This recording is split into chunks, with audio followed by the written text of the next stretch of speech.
So the #1 quarterback in the 2024 cycle just randomly shows up in Lincoln, Nebraska at a basketball game, and they expect us not to talk about it?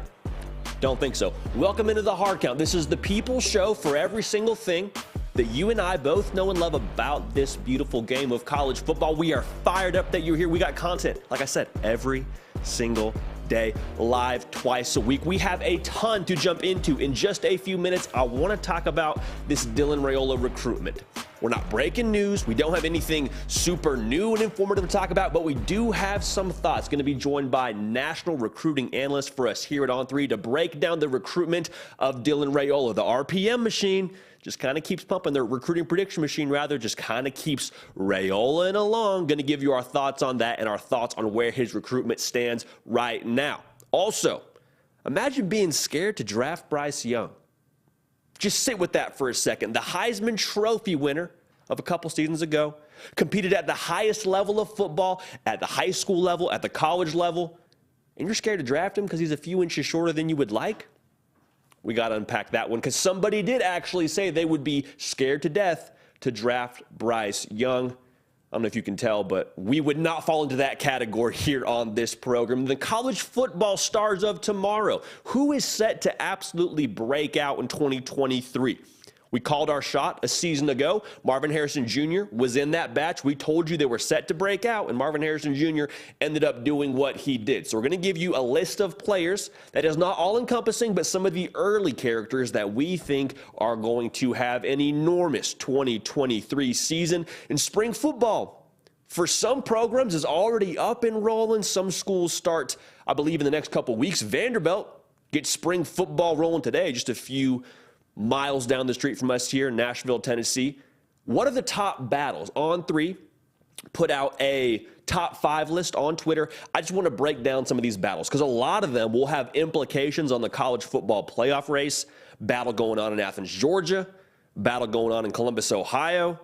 Lane Kiffin took the beta fish approach where he just put a bunch of beta fish in one tank, which you know you're not supposed to do, and they're about to battle it out in Oxford, Mississippi.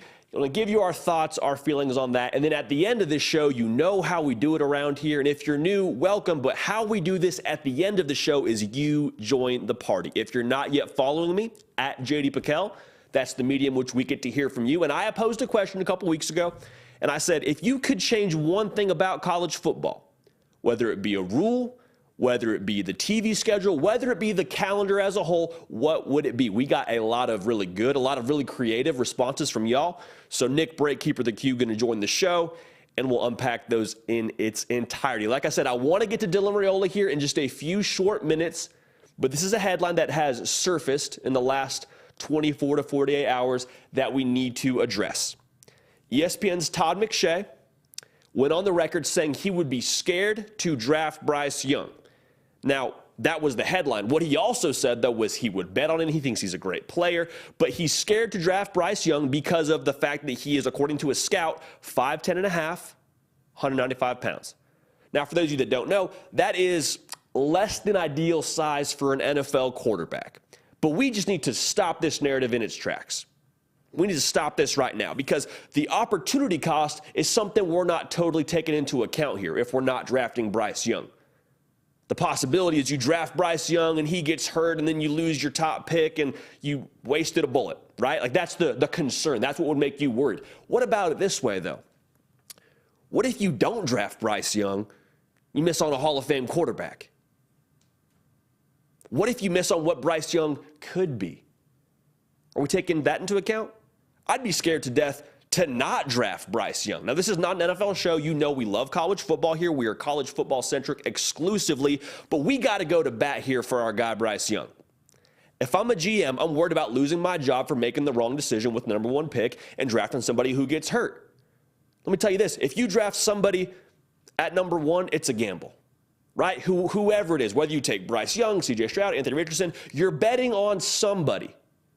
You might as well bet on Bryce Young, a guy who has performed at the top level of football from high school, where he was at Modern Day High School, the top league in America in Southern California, playing schools like St. John Bosco, Orders Lutheran, Servite, schools that just produce college prospects, was California Player of the Year.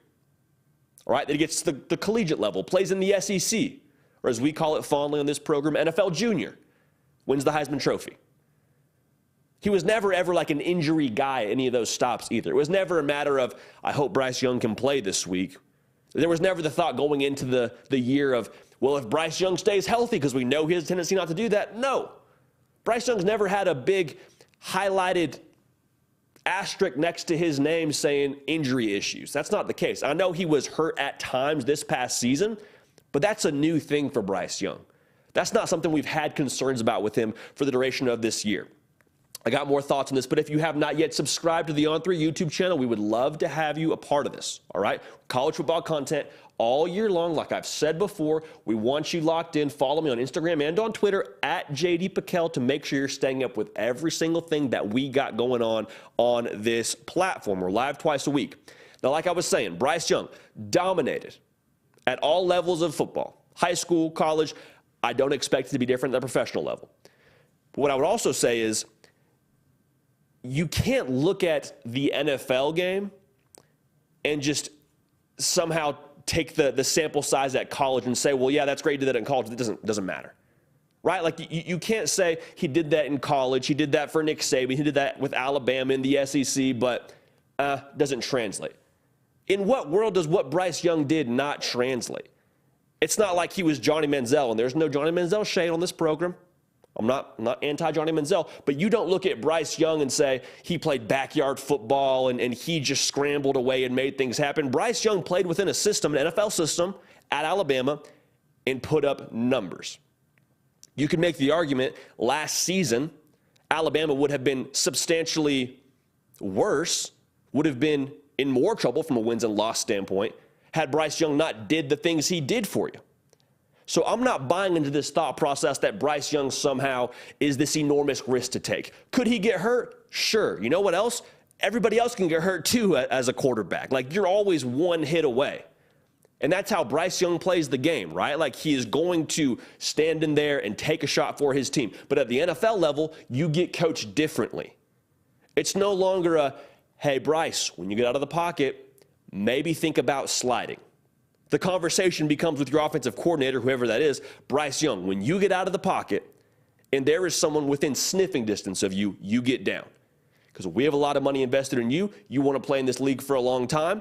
You're a pro now. You got to do what pros do. Like, the coaching changes a little bit. So to expect that Bryce Young will take as many shots as he did at the collegiate level, I have a hard time getting behind. Yes, he's going to stand in there. Yes, he's going to be a gamer for you. And 4th and goal, he's going to extend the football to try and get in and get that 6 points for your team to win the game.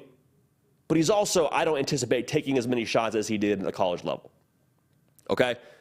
So again, at some point, you are betting on somebody. Do you really want to be the guy that bet against Bryce Young? Is that really the narrative you want to have around yourself as a GM? You swing for the fence to some capacity anyway. I don't think there's any variables around Bryce Young from what he's accomplished that give me any pause. Okay, we've seen it work now in modern college football. I'll take that a step further. We've seen it work in professional football. Bryce Young wouldn't be the first sub-6-foot quarterback to put on a show at the NFL level. Drew Brees being one of them, Russell Wilson. We've seen Kyler Murray have flashes, and Kyler Murray plays a little bit more reckless than a one Bryce Young does. We've seen it work. Tua is like 6 foot flat. So don't tell me that they need to be 6'4", 225 to be successful. Bryce Young is a winner. He's a playmaker. He can make all the throws. He's a more athletic version of Russell Wilson to me. I would take him at number 1. If they gave me the keys to an NFL franchise, I'd be like Kevin Costner in draft day. Bryce Young, no matter what. That's what I would have on my sticky note. So that's how we feel about it. I think Bryce Young is the best player in this draft class. We're not an NFL show, but that's just how I feel about it. And we had to make our voices known on this. We had to give you our thoughts on this whole nonsense that Bryce Young is somehow a risk at number 1. Guess what? You got the number 1 pick? It's a risk for everybody. No matter who you take, it's a risk. So that's how we feel about that. Just had to get it off your chest, man. Had to talk about it. We had to talk about that. Even though we're not an NFL show, we had to unpack that. Shout out to the podcast, everyone who's watching right now. We appreciate y'all.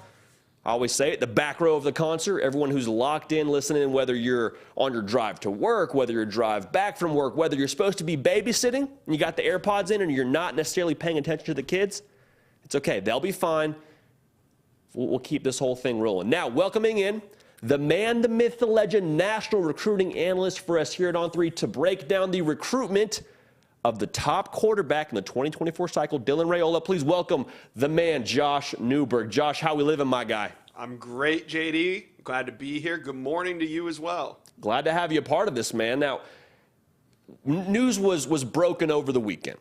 Dylan Raiola ends up during the dead period at a Nebraska basketball game, and the crowd went crazy, as you would expect. What do you make of his, I don't know if secret is the right word, not secret visit, but a unannounced visit to Lincoln, Nebraska? How much should you read into this if you're a college football fan in general to where Nebraska stands? Well, I think if you were a Nebraska fan prior to this weekend, you were probably hedging your bets. Like you didn't want to go all in this early on a recruitment like Dylan Raiola because everybody knows how emotional recruiting is. And it's just February, right? So Nebraska fans were probably thinking like, it'd be great to land the number one QB, the number one prospect in America, but you know we're coming off some hard times. Well, you look a little deeper, you see the family connections, you see that he's a legacy recruit, and then you get the news that Dylan Raiola, during the dead period, is going to make a visit to the basketball game.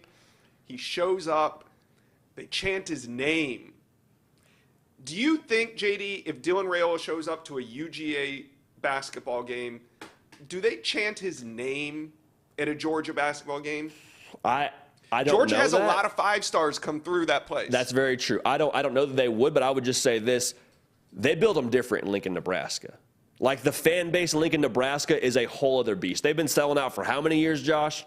Forever. And, I mean, forever it feels like. So Forever. to answer your question, I don't know, Regardless. but it can't hurt that Nebraska did. So you see him show up, you see his name chanted, and if you're a Nebraska fan, after this weekend, you got to be all in now. You're all in on Nebraska has a shot to land the number one player in America, Dylan Raiola. And he's a quarterback, somebody that can come in and make an instant impact and, you know, kind of change the course of history right now in terms of where the Nebraska program's headed. And I think you said that perfectly, Josh. I want to talk about that really quickly, folks. If you haven't yet subscribed, make sure you're locked in. Content from Josh Newberg on The Inside Scoop. Content from us here at The Hard Count every single day. Don't want you to miss any of that. But, Josh, you said it perfectly. If you're Dylan Raiola, you can go to Georgia, you can go to USC, and we'll talk about those programs in a minute. But the pitch for Nebraska is, hey, Dylan, come here and get us back to prominence. Be the catalyst for change. How appealing is that? Or rather, what is the pitch outside of that for Nebraska in your mind for Dylan Raiola? Nebraska's in a unique position. Of all the teams recruiting him, they're the one team that can really pull at his heartstrings and make it an emotional play for Dylan Raiola. He's a legacy. Like you look at USC. What's the pitch with USC? It's development. It's going to play for Lincoln Riley. It's a business decision. Hey, if you're Dylan Raiola, maybe you see yourself holding up the Heisman Trophy and that's everything you wanted. If so, you know, Lincoln Riley and USC provide an opportunity to do that. You look at Georgia. What's their sell? You're going there to win football games. You're going there, and the expectation is to not only make the playoffs, but compete for a national championship year in, year out. You're carrying the torch at Georgia of the next great quarterback to come through there. Whereas at Nebraska, it's just a different sell. Like I said, he's a legacy prospect. Family's involved. They have more access to him. Why was Dylan Raiola able to go to Nebraska during the dead period? Because the NCAA says if you have a prior relationship with somebody, the rules are off. So for Dylan, his uncle Donovan Raiola is the offensive line coach at Nebraska. Therefore, he has that prior relationship. He can go on campus. Now, he can't meet with Matt Rule and the rest of the coaching staff. But that experience that he had at the basketball game was probably more than he expected to have at a basketball game for Nebraska. So seeing him show up there, it shows that Nebraska is going to be in this. They have access to him that other teams don't necessarily have, and they're in the running. And it's tough, Josh, because we don't want to read too much into this. Like, we don't want to overemphasize the fact that he was at Nebraska. But like you said, there's so many pieces that fit into the puzzle for Dylan Raiola to Nebraska. It's hard not to think, Okay, where do they sit in this whole thing? The RPM right now has UGA as the leader with 32%, Nebraska right behind him at 28%, and Georgia at 24%. So to be real, if we're reading the tea leaves there with the RPM, it's more or less all three of those schools neck and neck. And to think, if you're Dylan Raiola and you show up and 16,000 plus people are chanting your name at a basketball game, like he hashtagged it perfectly on his Twitter page, hashtag the good life. Like he was living his best life, the good life in Lincoln, Nebraska this past weekend. Yeah, and it's not going to stop. I mean, they're going to continue to play up the relationships, the emotions. And originally, I kind of slept on Nebraska. I'm not going to lie. I was sleeping on Nebraska when he decommitted from Ohio State back in December. I really thought Georgia and USC were going to be a two-team battle. And yes, I felt like we were going to have to mention Nebraska throughout his recruitment because it's valid. But now I think Nebraska's going toe-to-toe right now with Georgia and USC for Dylan Raiola. I mean, that's the way the RPM sees it. And when you talk about tracking the visits, because you and I talk about that a lot, and that's something that you have told me, especially during signing day, like, hey, track these visits, track them. They're not going to lie to you. Men lie, women lie. Visits don't lie. He will have a visit, it sounds like, unofficially back to Athens. That would be his 6th unofficial visit to the Dogs. So that would make 6 for Nebraska and 6 for Georgia being the top 2. Where do you see USC factoring in here? Because USC is the closest proximity with him being in Phoenix, Arizona. Do you expect USC to be in the mix here in terms of getting more unofficial visits? I would imagine he spent a fair amount of time there growing up. I mean, where does USC fit in this whole mix for you, Josh? USC did a phenomenal job back in January when they were able to get Raiola and his family on campus for a visit over a weekend. I think that firmly put him in place to be in this recruitment down the stretch. Like you said, he's going to visit Athens. I do expect him to be back in Lincoln, Nebraska in March, and I think he ends up taking a visit to USC in March as well. So that kind of lines it up, right? I mean, if you kind of follow the visits. So if you're tracking what's happening, he went and took visits to all 3 schools already. The dead period gets going, or I'm sorry, the dead period ends on March 1st and visits reopen. I think he's going to visit all 3 of these schools in March, which leads me to believe that an April decision is not out of the picture. I think that Dylan Raiola could come off the board in April.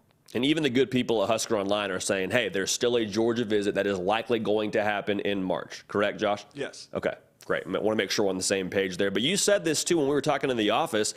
Dylan Raiola is a pretty crucial domino in this 2024 cycle. If Dylan Raiola were to commit in the somewhat near future, which I think just about everybody across the industry expects that to happen at least before his senior season is what the thought is, what impact would that have on the 2024 cycle, Josh? We played a little QB dominoes on the Inside Scoop yesterday, and what I found was 11 of the top 20 quarterbacks right now are uncommitted. So just over half of the top 20 quarterbacks in the country are uncommitted, and everybody knows quarterbacks come off the board early. If not by the start of their senior season, definitely in the summer and sometimes in the spring. And right now, we're seeing a bit of posturing, I think, at the quarterback position. And one of the reasons why, I believe that Dylan Raiola kind of holds the cards to how and when these dominoes will fall. I think if Dylan Raiola came out on March 3rd and made his decision and announced where he was going to school, I think we would see 4, 5, 6 other quarterbacks come off the board in the next 3 or 4 weeks. Now,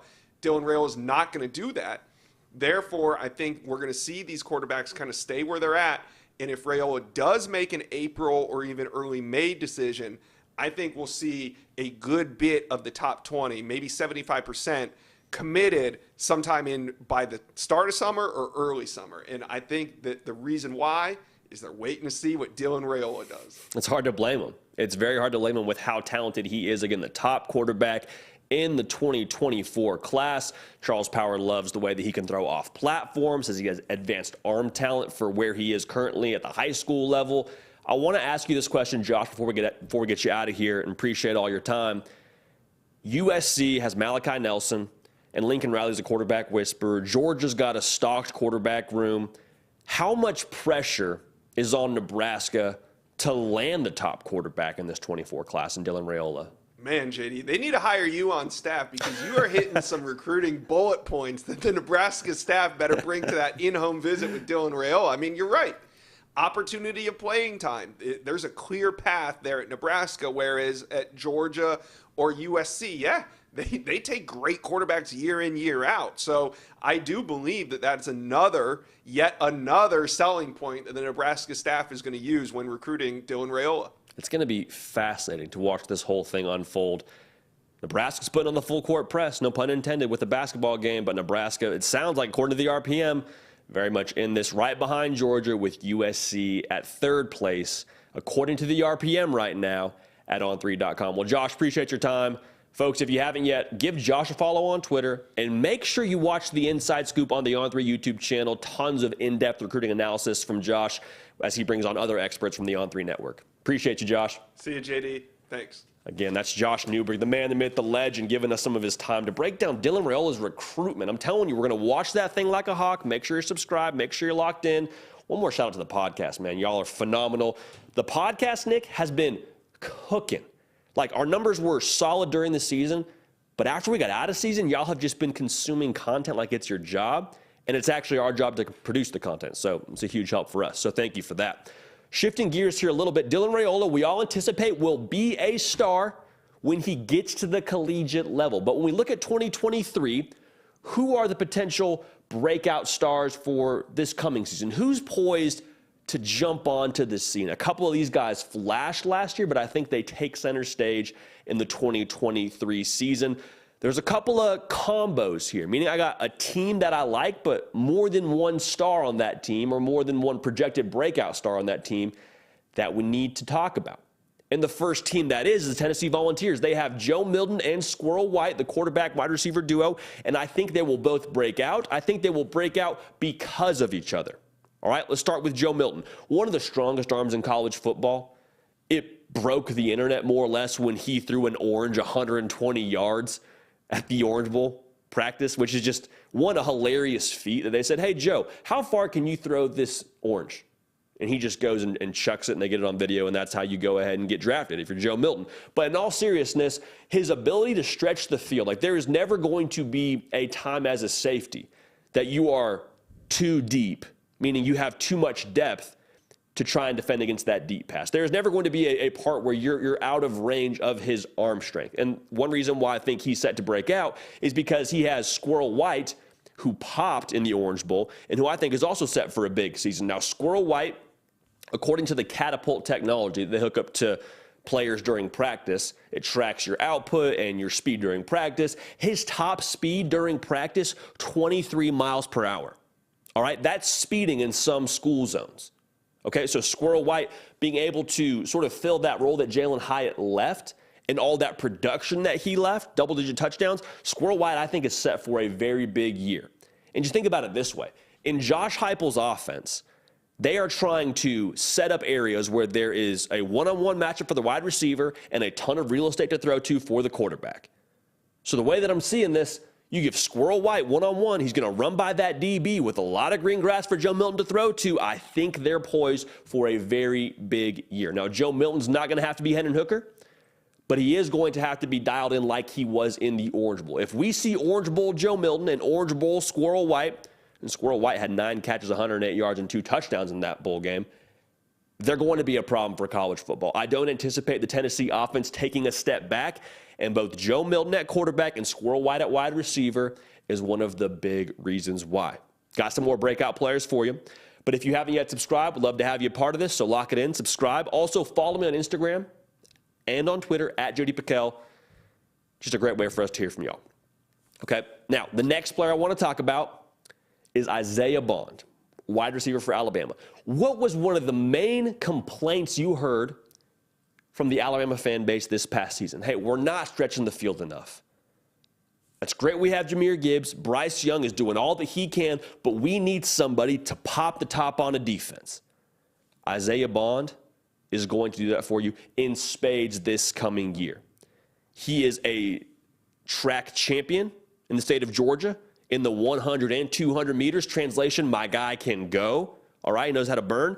And then when you look at how this offense will be set up, it's going to get back to, under Tommy Rees, being physical Alabama. We're going to pound you with the run game. We're going to make your safeties creep up. We're going to make your linebackers trigger quickly. And who's going to be the beneficiary of that? One of your fastest receivers, Isaiah Bond. He snapped a couple of times this past season. That had a big catch against A&M that set up a Bryce Young touchdown. He had a touchdown against Kansas State in their bowl game. Isaiah Bond, I promise you, is going to have big numbers, and he will make a lot of highlight reel deep ball catches for touchdowns. All right, so Isaiah Bond, for me, is absolutely somebody that you need to make sure you keep an eye on going into this season because he's set for a breakout year. Now, another guy we got to talk about, how about Dasan McCullough? He transferred from Indiana to Oklahoma. He plays the edge defender position. Now, Brent Venables has been fairly vocal about how they need to upgrade on the defensive line in Norman. They took 5 transfers of their 13 transfers on the defensive line so far. So Dasan McCullough, to me, is just the perfect blend of length and speed. He's about 6'5". He's twitchy as all get out. He fits exactly what Brent Venables wants in an edge defender. And one of the reasons why I think he's going to break out, he's so versatile. The offensive lines, offenses in general, won't be able to game plan specifically for one thing that Dasan McCullough is going to do. Yes, he's going to rush the passer. He's going to be a problem for you off the edge. But guess what? If you want to peel a running back out on a wheel route, Dasan McCullough is athletic enough and long enough to run with that running back. They can drop him into coverage. He can play the slant for you. Like, Dasan McCullough has so many skills, and his build is such that Brent Venables is going to utilize him to the nth degree. He is going to be a problem for Big 12 defenses and eventually SEC defenses when Oklahoma gets there. He's built like an SEC defensive lineman. Again, the length and the speed is exactly what the doctor ordered for Brent Venables and this defense as they try and upgrade a little bit in that position group. So Dasan McCullough, I'm telling you, he had 4 sacks a year ago at Indiana. But going forward, he's going to be a name that you need to know. I think he's going to wreak havoc across the Big 12 for many a quarterback across that conference. Now, we told you we have another bundle for you, okay? So 2 breakout players on the same team. Those players are Abdul Carter and Drew Aller at Penn State. Now, Abdul Carter, we'll start with him. He wears number 11 at Penn State and plays linebacker. That's all you need to know. It's like, I mean, Nick Breaks, a soccer fan. You get number 10 at Brazil, you know who the dude is, right? And they gave it to him as a freshman, number 11 at Penn State they did. And he is a violent athlete. He gets to the football with bad intentions. And we saw him make many a play, especially early in the year against Auburn. I mean, he was all over the field. And what I said about Dasan McCullough and his versatility on defense is the same thing that's true with Abdul Carter. He's 6'3", 235 pounds, but runs like a deer. He can spy your quarterback, so you got kind of a dual threat guy back there trying to make plays. Think J.J. McCarthy if he's trying to scramble. Abdul Carter's your guy. He can spy with him. Oh, but you want to go ahead and run a stretch play to the sideline? Abdul Carter from the opposite side of the field can track the near hip, make up that space, gain ground, make a tackle. Like, he's just a chess piece for this Penn State defense that you can put anywhere on the field. And a good, I mean, he flashed last year. He was a freshman All-American, so you could say in some ways he broke out last year. I think he's going to break out in even a more national way this coming season. I mean, I would be surprised, and this is probably a big statement, I'd be surprised if Abdul Carter isn't on the All-American watch list. And I think he has every single tool that you would require to be an All-American linebacker, okay? So Penn State has prided themselves on being linebacker you. I think Abdul Carter has got next up. He's got the double ones. So I think you know all that you need to know. Now, Drew Aller is one of the more obvious picks here when it comes to breakout players. He was the top 3 quarterback in the 2022 class. Penn State won a Rose Bowl with Sean Clifford, okay? Penn State's got a lot built in around them. A lot of that talent is young. So when that talent is young, what does that mean for the next year? They're going to get another offseason to develop, another season to grow into their role on the team, and you enter in a quarterback in Drew Aller who probably wasn't ready to take over the reins last year away from Sean Clifford. But Drew Aller, in terms of just natural abilities, just what God gave him when he made him, Drew Aller has more of that than Sean Clifford.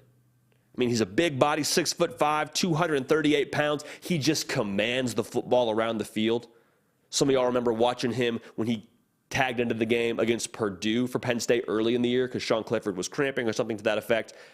And Drew Aller, I don't think he completed the pass, but he just threw a missile to the far sideline to his tight end. I think his tight end ended up dropping the pass. But there is so much around Drew Aller and so much skill within him that it's hard to see a scenario where this Penn State team doesn't make some noise in 2023. He's got Keandre Lambert-Smith, going to be his vertical presence. You also got Nick Singleton at running back. So you're going to have a run game to keep those safeties honest. You got somebody to pop the top on the defense. Like Drew Aller, I think, is poised for a very big year. So Penn State, get excited. You got Abdul Carter, you got Drew Aller, both guys that I think are going to break out in an enormous way in 2023. For the record, Director of Scouting and Rankings for On3, Charles Power, was much higher on Abdul Carter than anybody else in the industry when he came out of high school. Knocked that one out of the park. Just absolutely crushed that one when he called his shot with Abdul Carter. So he's going to be another problem again, as will Drew Aller. Now, I want to go to the SEC for this last one. Oscar Delp, tight end at Georgia. Georgia likes to be in 12 personnel. Under Todd Monken did at least. And under Mike Bobo, I don't anticipate this offense looking tremendously different. I think you're going to see a lot of the same concepts that you saw under Todd Monken. So you're going to see Brock Bowers on the field, and you're going to see Oscar Delp on the field at the exact same time. Now, Oscar Delp is a different flavor of tight end than Darnell Washington. Darnell Washington, about 6'7", 270 pounds, tremendous blocker. Could throw him a jump ball in the red zone. He was a problem for you. Ran really well for his size. Oscar Delp is a little bit more of a receiving tight end. He's a good blocker. Made some progress as a blocker later in the year during his freshman season. But he's about 6'5", 225 pounds.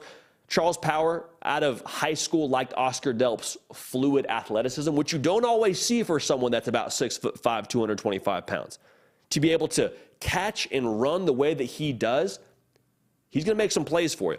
And think about it this way. One of the reasons I think he's going to break out, Brock Bowers, I anticipate being one of the best players in college football, if not the best player in college football in 2023. He's going to demand a ton of attention. Now, Brock Bowers is going to get his. Now, don't get it twisted. Brock Bowers is going to get correct every single Saturday. But there's going to come a time as a defensive coordinator where Brock Bowers has gone for, let's say he's gone for 100 yards in the first 3 quarters, and you're like, gosh dang it, man. If we lose, it's not going to be because number 19 had 3 touchdowns. He's got 2 already. We got to do something different defensively. We're going to give him more attention. Well, when that happens, pick your poison, man, because Oscar Delp is going to make you pay. They've got other weapons, does this Georgia offense, but I think Oscar Delp is next up in terms of being one of those great tight ends for Georgia. So for this whole list, I think all these guys, again, are set to break out. I don't think you go wrong with any of them. But Drew Aller and Abdul Carter at Penn State, Squirrel White and Joe Milton in Tennessee, you got Oscar Delp at Georgia, and you got Isaiah Bond at Alabama, Deshaun McCullough at Oklahoma. All of those guys are going to grab headlines. So when they do, make sure you come back here and say, yep, that's exactly right. We all knew it first. We all talked about it together on the hard count. And now they're making everybody else in college football look silly by what they're doing on Saturday. So keep an eye on those guys. I promise you, they're going to make some noise. They're going to make some noise as well when it comes to spring practice, all right? So make sure you keep it locked in there. And don't be a fan later of those guys. Appreciate everybody tuning in right now. If you have not yet, hit the like button. Would encourage you to do that for us. We have some guests lined up. If we get, let's say, 25 more likes, we'll tell you who we got next on the hard count. All right, so just 25 more. This is now your call. Hit the like button, hit that little thumbs up button under the video, and we'll roll from there. Now, before we get to some of the things that you would change about college football, what are the top quarterback spring battles?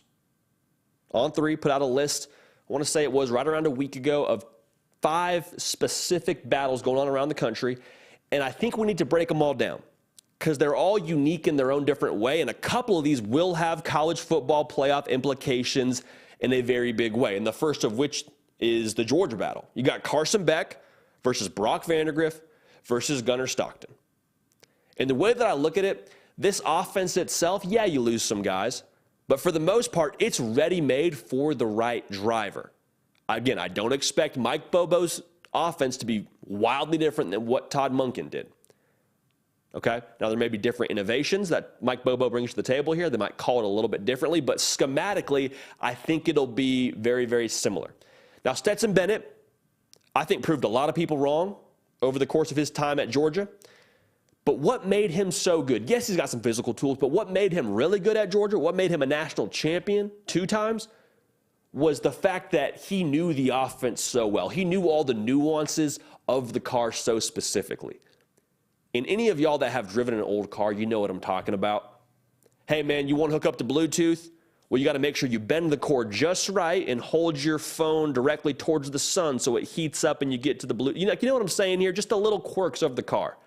Stetson Bennett knew all of those to the nth degree, and you heard Kirby Smart talk about it a lot. He played well within our system. How often do we hear Kirby Smart say that after a game? Hey, great game by Stetson Bennett, but played well within our system. It kind of felt like a backhanded comment towards Stetson Bennett, probably another topic for another time.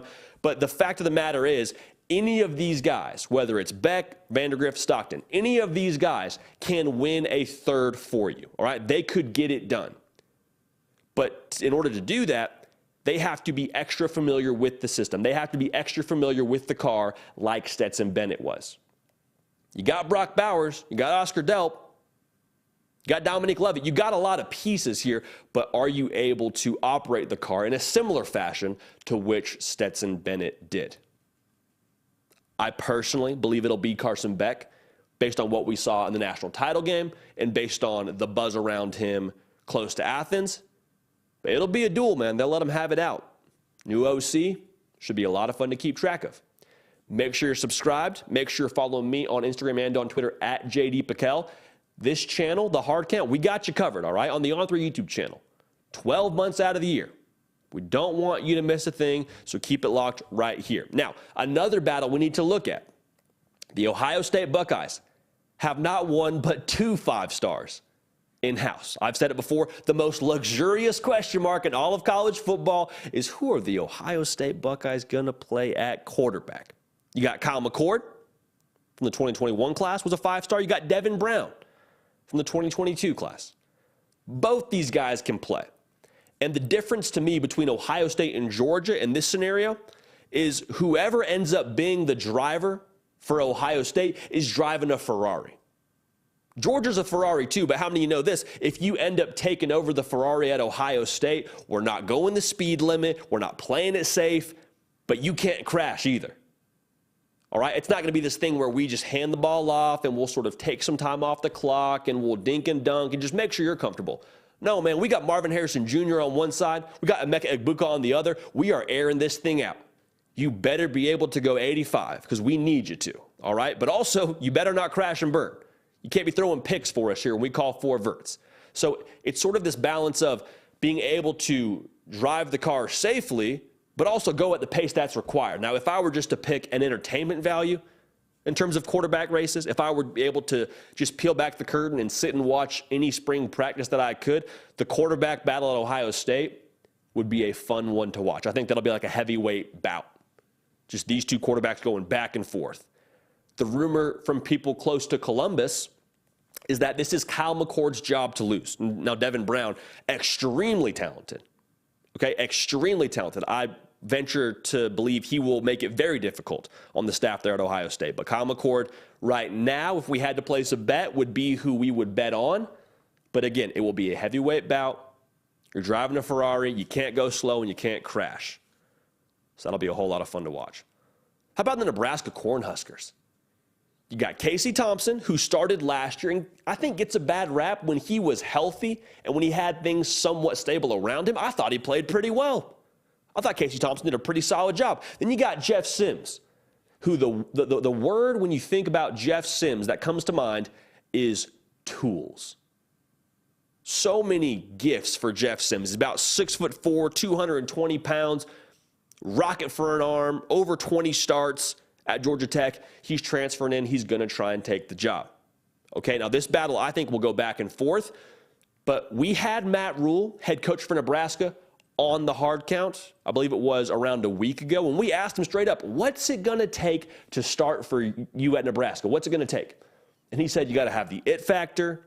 You got to be able to take care of the football. And for me, reading between the lines, what I gained from that is you got to be able to take a profit. I had a great coach tell me this one time. You don't go broke getting paid. And for Nebraska's quarterback race, it's not going to be a matter of who makes all the big throws, who has the most highlight plays, who made all the off-platform throws and the no-look Patrick Mahomes kind of deal. I'm sure that's great. And if you can do that within the confines of the offense, cool, we'll roll with you. But this, to me, is going to be who can keep the chains moving. It sounds cliche. It's coach speak. But guess what, y'all? Coach speak is coach speak for a reason, because it's true. So Jeff Sims and Casey Thompson, I anticipate to go back and forth. But what it will come down to is who can consistently take a profit, who can do the quick game well, who can keep from turning the ball over, who can pick up a first down with their legs. That's what it's going to be about at Nebraska, not the wow factor. All right, so the tools for Jeff Sims are nice. Casey Thompson did a lot of great things last year for Nebraska. Who can take a profit will end up winning this quarterback battle. Now, Alabama also got themselves a quarterback race. You got Jalen Milroe, you got Ty Simpson. Another dark horse in this race, for me at least, is Eli Holstein. He enrolled early at Alabama, was there during bowl practice, so keep an eye on this. The interesting thing about this is you have a new offensive coordinator in Tommy Rees. So the edge that maybe Jalen Milroe did have, being the older guy there and being in the system for the longest period of time, I think that edge is sort of negated, or at least minimized a little bit. Ty Simpson has a lot of tools. That's kind of the buzzword when it comes to spring quarterback battles. Really athletic, makes a lot of off-platform throws, can extend plays with his feet. Jalen Milroe, a really good athlete, in a small sample size last year, was underwhelming to say the least. Okay? So what I think it comes down to for this quarterback race specifically, who's able to cash in? Who's able to cash in? And what I mean by that is this Alabama offense will be physical with you up front. They're going to make it a point to run the football early, run the football often. That isn't to say they're not still going to take their shots deep. But here's the reality. Whenever you're a running football team, where you run to set up the pass, rather, as I anticipate Alabama will be, you only get so many chances to go deep and make the defense pay. You only get so many chances to take advantage of that safety playing at 7 yards as opposed to 9 yards, and your receiver, Isaiah Bond, has a step and a half. Like, you can't miss him when he's 15 yards downfield and nobody's around him. Okay? So who's able to consistently cash in is going to start for Alabama, for my opinion. Now, obviously, there's some other facets that come into it, who can keep the offense moving, who takes care of the football, but I think the differentiator will be who can cash in on those big-time throws. Because Alabama is going to have a lot of those available this year. I'm just telling you right now. They're going to be physical up front. They're going to take their shots when the defense tries to overcommit. I think you can win with any of these guys, but for me right now, based on what we have heard and what people think about Ty Simpson close to Tuscaloosa, I think it's Ty Simpson's job. I think he will end up winning this job in camp. Now, we'll see how long these races go, but I do think Ty Simpson's going to be ultimately the one that I would bet on right now. Now, the last race that On3 talked about, and that I think is just fascinating, hilarious, deserves a Netflix documentary, all that. What is going on in Oxford, Mississippi? I mean, does anybody know what's going on in Oxford, Mississippi right now? Lane Kiffin has not one, not two, but 3 quarterbacks. He's got Jackson Dart coming back from last year, who I thought played better at times than the narrative around him. You got Walker Howard transferring in from LSU, who was highly recruited out of high school. And you got Spencer Sanders transferring from Oklahoma State, who has had, I would say, a streaky level of play when he was at Oklahoma State, but still played a lot of football, competed for a Big 12 championship in 2021. Like, Spencer Sanders is that guy, okay? He can make some things happen. Also worth noting, Spencer Sanders has 1 year left. Translation, he's got to play. He has got to play. He did not come to Ole Miss to sit a year and figure it out. He's got to play this year. The best way for me to think about this with this quarterback race is Lane Kiffin essentially took 3 beta fish, you know, those kind of scary-looking fish you see at PetSmart that are supposed to stay in their own tank, not supposed to put them with other fish. He took 3 beta fish, dumped them into his quarterback room, and says, all right, y'all figure it out. Y'all go after each other. This will not be a civil quarterback battle. Men lie, women lie. Y'all parents' Facebooks don't lie. And Jackson Dart's dad went to Facebook, posted a picture of them hunting like mountain lions or something crazy, and said something to the effect of, some people talk trash in the offseason, some people work. I don't really get it either. I just thought it was hilarious, and I think it sets the table for a wild quarterback derby. Now, the advantage here for Walker Howard is he doesn't have to play this year. He can sit back. He can bide his time. He can wait his turn. Jackson Dart and Spencer Sanders are on the clock here. Jackson Dart has 2 years left. Like I said, Spencer Sanders has 1 year left. So they're about to go toe-to-toe, man. It should be a lot of fun to watch. This is one that I said, again, will not be a civil quarterback battle. They will be at each other's throats, practice in and practice out. And I think at the end of spring practice, you will see one of these cats transfer out. Now, how does that work with eligibility for their next school remains to be seen, because, again, Spencer Sanders has transferred once. Jackson Dart has transferred once. So on paper, you would imagine they have both used their one-time transfer with no penalty. So we'll see what happens there. We'll leave that to the powers that be to figure out. But these quarterback battles will have massive implications on their conference races and college football playoff races. And spring football is here, y'all. Let's lock in. Football, for those of us that are junkies, is back. Shout out to the Vanderbilt Commodores, man. It is, I think, somewhere in the range of 130-ish days till Hawaii makes the horrific plane trip to Nashville, Tennessee to play Vanderbilt in week 0 of college football. That's going to be a lot of fun. You better believe we're locked in here on this channel, man. When that game gets rolling, we're going to be in front of the TV sets. I don't care what time it's at. All right? Now, we asked a question to y'all. This is a conversation we have had rolling on my Twitter page at JD Piquel for some time now. What would you change about college football if you could change one thing? Now, there is the narrative out there that myself, being a college football traditionalist, a college football purist, if you will, that I'm opposed to change. That, however, is not true. I think some of y'all bring up some really good ideas for what we should change about this sport or what could be tweaked to improve it in terms of efficiency. But enough about me. I want to hear y'all's thoughts. Welcoming in now, pride of Owensboro, Kentucky, heavy lifter extraordinaire, Nick Brake. Nick, how we doing, man? What's up, buddy? Yeah, you say you're not a purist, but you are opposed to every possible move to college football. We got some really good stuff here from the audience. I mean, I've previewed some of these. We got some really good ideas. I wouldn't say I'm in on all of these, but a lot of these I think are really good. Mm-hmm. You know. I'm in on 2 of them. One of them I'm kind of, and I let people figure out for themselves which one I don't like. So the first one coming from Buckeye Fett, maybe the coolest profile name ever. Very cool. From a Star Wars fan like myself. National championship on a Monday night is an atrocity. JD, what do you think? Buckeye Fett, friend of the program, first and foremost. Thank you for that. Nick, I don't know if we're in lockstep here. I 1,000% agree with this. Like, college football is a Saturday sport. We love waking up early on Saturdays and watching College Game Day or Big Noon Kickoff, whichever you prefer, and locking in for the duration of the day and having Saturday be college football's day. Why all of a sudden, Nick, do we take the biggest game of the entire year and schedule it for a Monday night? I don't understand that. People have work the next day. Kids have school the next day. I mean, Monday night, maybe it's a TV play, but for me, I don't get it. Make the national title game on Saturdays. College football is a Saturday sport. Why are we messing with it for the national title game? Come on now. Nick, I don't understand this, brother. I don't understand this. Where did you fall on this one? I want to hear your thoughts here. Oh, dude, I want it on Saturday, right? Right? I mean, it's a Saturday sport. Why are we moving it to Monday?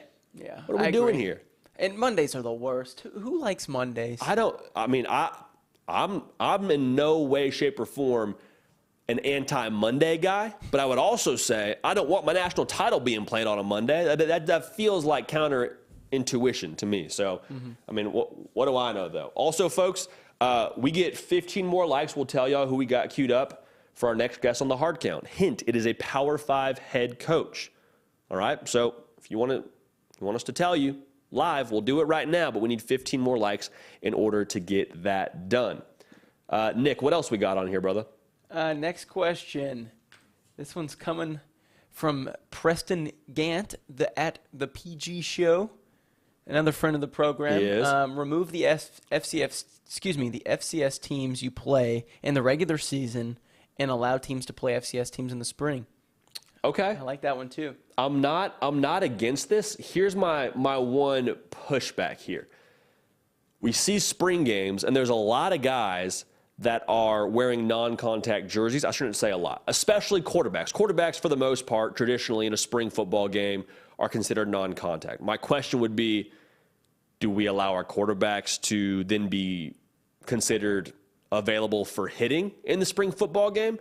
And also the other draw to spring practice, another thing that coaches love about it, is, Nick, you can beat the ever-living goodness out of each other for 14 practices in a row, and then on the 15th practice have a spring game, and not have too much concern for the fall. Because when you get to the fall, it's, hey, we're probably going maybe just shells, maybe we're not going shoulder pads at all, we're probably not hitting during the season, because we want to keep everybody healthy. So having to move that concern as well to the spring as it is in the fall, I wonder how that would play with FBS coaches. I get it. I'm all for it from an entertainment standpoint, because then you probably have to stack that game with someone that would, on paper at least, be more competitive than whoever your FCS opponent is. The FCS opponent gets paid. That's all well and good. But I think the purpose of spring practice is to have a lot of physicality and is to be able to go head up every practice that you want to and not worry about the fall. So that's my thought on that, Nick. I would worry about how that would look for the spring practice if you were to have a more competitive spring game, but it's my take on it. What about you, bro? Well, I don't think a team like Georgia needs to be playing Austin Peay in the regular season. That's not a football game. I know, look, Austin Peay stands to get a lot of experience, and when you're playing an FCS team, good for them. But schedule a G5 team if you have to play a team that's quote unquote weaker. Because I hear you. A team from Conference USA or the Mountain West would be a lot better and more, just more impactful for your team to play than an FCS school who's just going to come in and get absolutely destroyed. Yeah, it is. It is sort of the cost of doing business if you're an FCS school, right? Like, you got to get paid. Got to get paid somehow. But maybe you get paid in the spring. Maybe you get paid in the spring. I don't know. We'll see.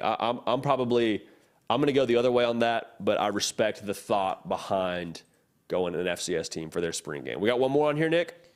I do, and this is what is it? Is it Rollin or Rollin, you think? Rollin Beal? I would guess. I haven't seen it yet on my screen. Rollin. I don't want to say. I would say Rollin. Rollin, okay. I would say Rollin. I have a friend named Benji Rollin. That's why I'm just being sure. Rollin Beal. Okay. For field goals, 1 point if you hit the upright and miss. 4 points if you hit the upright and make it. Look, Roland, hey, I'm not so sure about this one. I'll give you my idea in a second, but JD, first, your input. Okay, this would never happen, but just think, how cool would this be? Like, think about the way that your heart just sinks whenever your kicker has a horrific doink, and it looks it's going to be good, and then it hits the pole, and you're like, oh, no. Well, no, it's okay. Because if you were trying to get it for the win, let's say it's 28-29, and that was going to be your go-ahead score, you hit the left upright, you're still in it. You're still in it. It's a one-pointer tie game with play some extra ball. Would never happen. I don't actually know that I'm seriously for this, but it's a hilarious idea, and it's fun to dream a little bit right now, Nick. I'm not as opposed to that as I am for the spring game idea. Is that crazy? What are your thoughts here, Nick? I can't even understand how you would think this is a better idea than the spring game.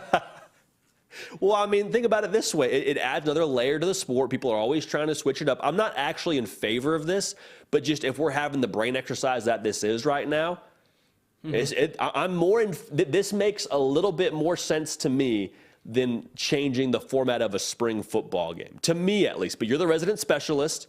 You have actually put total leather before, so I want to hear your thoughts on this because you're probably the most qualified of the two of us to answer this question. Well, that is probably not true, but JD, the only way you could add a different point to football and different way of scoring should not be hitting the upright. You shouldn't be, you don't need to be getting rewarded for missing a field goal. But I think you should get a point or maybe 2 points if you can kick the ball through the upright on the kickoff. Yeah, okay. In college, I'm in not for the that. NFL. It's easier in the NFL. I'm in for that. I think I think it's possible. Nick, I'm not so sure that we're approaching the day and age, and I'm not for this, but I'm curious to see how much longer we have kickoffs in our game. I mean, genuinely, with all the science coming out around concussions and CTE, and hey, listen, I am pro kickoff. I'm pro kickoff return. Played every special teams unit in college, but I'm just curious to see how that evolves going forward. So maybe we won't touch that one right now, but just some food for thought. Special teams continues to change, so maybe with it, maybe the field goal scoring changes a little bit, Nick. We'll see. We'll see what happens there. Yeah, that should just about do it there in terms of our thoughts there when it comes to changing college football. Is that correct? Yeah, those are it. Just those three. Make sure really quick no one said anything in the chat. No, it doesn't look like any other different kind. Oh, excuse me, JD. I'm sorry. I was about to cut my own self off. JH22, get rid of conference championship games. Use regular season record to decide the conference championship. They want to go into your Ivy League. Okay. I love that, JH22. I believe in that as well. See, we're taking a step back there, though.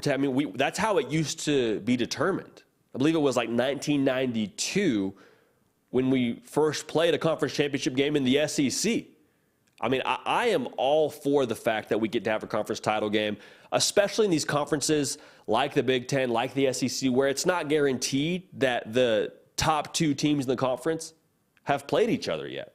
Like, I think that's one of the reasons why we're seeing these divisions go away across different conferences. The ACC's doing it, the Big Ten's doing it, the Pac-12 did it last year. Like, we're slowly but surely, I think, improving on the conference championship model. I like it, Nick. I like having the conference title game, and I think it helps make the college football playoff picture that much more clear. Do you have thoughts on this? JD, man, we talk about it being the best regular season, but you could lose a game, potentially make the college or make the championship. I mean, in a league that you don't have two different conferences, you could lose to the same team, go and beat them, and you'd still be the champion. I would say this, having played in a conference where this was how they determined the conference champion, there was always that thought around, well, yes, but we beat the champion. We beat the team that we're sharing some sort of share of this conference championship with. And it just felt a little bit sour. Like there was always that feeling of, well, hey, if we ran it back, if we played this team again, I tell you, we would prove it. So that's a good point. That's my feel on it, but I understand the thought behind going no conference championship as well. But again, for me and my money, not for it. Well, dude, your money is more valuable than mine there because you said I was more experienced for the kicking because I kicked in high school. You played in a college league that had, that was just a regular season. So I'm gonna take your word there, JD. We'll split the difference. We'll split the difference. We'll split Perfect. it. How's that? Sounds good. JD, Nick, man. see you Thursday? I'll see you Thursday, man. Beautiful. Nick Break lifting heavy.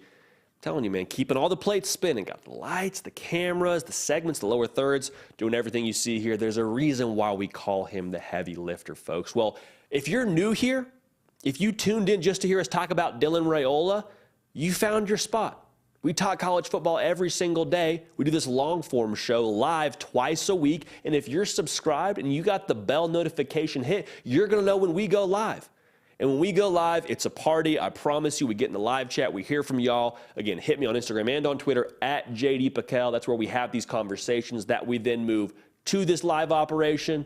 We appreciate y'all allowing us to do this, man. College football, the games are stopped. The sport itself, you and I both know, it is nowhere near on pause, okay? So you found your home for college football. All things, all year, we got you covered. Make sure you're locked in, okay? Genuinely, we appreciate y'all. And we love y'all. We're going to keep this party rolling, and we will see y'all next time.